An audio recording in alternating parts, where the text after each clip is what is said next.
Hello world, my name is Dana ID Matthews and welcome to my show about stuff, and today I'm going to be talking a little bit about the animated movie Spider-Man Into the Spider-Verse. Now, there was a lot of hype for this movie, and because I ended up seeing it a few weeks late, the online verdict had already been cast, so my expectations going in were very high.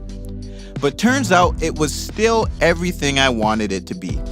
And with Black Panther coming out earlier in 2018, Miles Morales as Spider-Man was a fantastic addition to Marvel movies with black representation. With that said, the things that take precedence and give you that wow factor in this movie are the amazing mix of animation styles, the dope soundtrack, and of course, the story. The first thing I noticed was the unique animation, mixing 2D with 3D and kind of pushing the envelope on what each style can do. Spider-Man Into the Spider-Verse is, in my opinion, the new gold standard for animation movies. It warrants a rewatch just for this attribute alone. Noteworthy scenes that highlight its appeal are all the times the different spider fighters are together.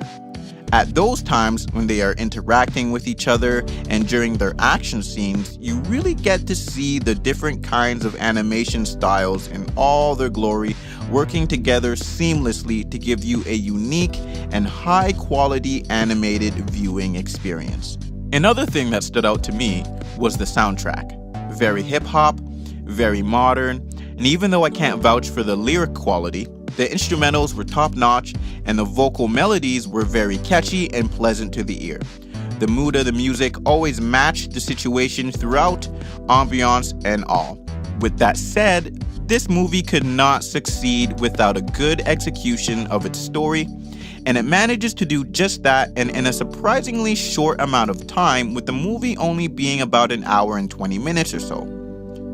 Miles' relationship with his police officer father is one that's endearing, but obviously and understandably difficult. But lucky for him, he also has an uncle who he's close with and opens up to.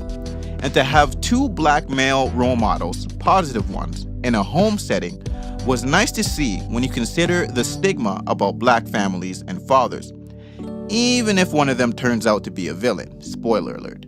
I also absolutely loved cynical, out-of-shape Peter Parker Spider-Man, as well as the father-son relationship he builds with Miles. Teaching Miles the ropes of superheroing came with a lot of good, well-placed jokes and action scenes, with his introduction at the beginning of the movie filled with nods to past iconic Spider-Man movie scenes that fans will surely appreciate. I thought that having the death of a Spider-Man be the catalyst for Miles taking up the mantle, and then subsequently adding more spider beings to love and appreciate, was a very good look. I'm not sure if they were following the comic book lore or not, because I don't know that much about the comic book version, but in my opinion, a very good look. The introduction of Spider-Woman, Spider-Man Noir, Spider-Ham, and Spider/anime Spider-Girl are all very interesting and unique. Spider-Woman is an all-around badass with the personality and skill set to prove it. Add a budding relationship with the Miles Morales Spider-Man, and the tease of them pairing up in a sequel at the end of the movie spurs lots of talk and intrigue in Spider-Gwen. Spider-Man Noir was my least favorite out of the group.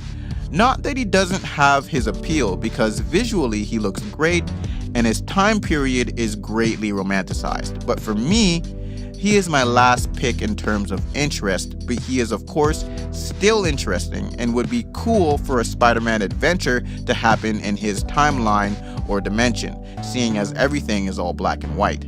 Spider-Ham is just hilarious. A nod to Looney Tunes-esque characters. He's a spider pig, he's silly, purposefully so, and overall a good comedic addition to the Spider team with a crisp animation style to boot that manages to blend well with the rest of the world. Now Spider, aka SP-DR, aka Penny Parker, and her robot mobile suit has got to be my favorite spider fighter. As a large anime fan, you can tell she was molded with anime aesthetics in mind. A young girl with a tech genius mind and a psychiatric link with her spider robot mobile suit. Sign me up, count me in, I am sold. Spider-Man Into the Spider-Verse is a crazy collage of visuals and timelines and universes, and it somehow manages to mix all of this into a super entertaining hour-and-a-half animated movie. Whether you're a fan of Spider-Man or not, whether you're a fan of quote-unquote cartoons or not, whether you're an old Marvel fan or a new kid on the block, you will gather a large amount of enjoyment from this movie. I highly recommend it, and I couldn't praise it enough. It looks great, it sounds good, the acting is well done, and it had interesting and unique characters that are easy to get invested in. Spider-Man Into the Spider-Verse is a must-watch, so when you got the time, check it out. And with that said, my name is Dana ID Matthews, and this is my show about stuff. Thank you very much for listening. Happy New Year. Peace out.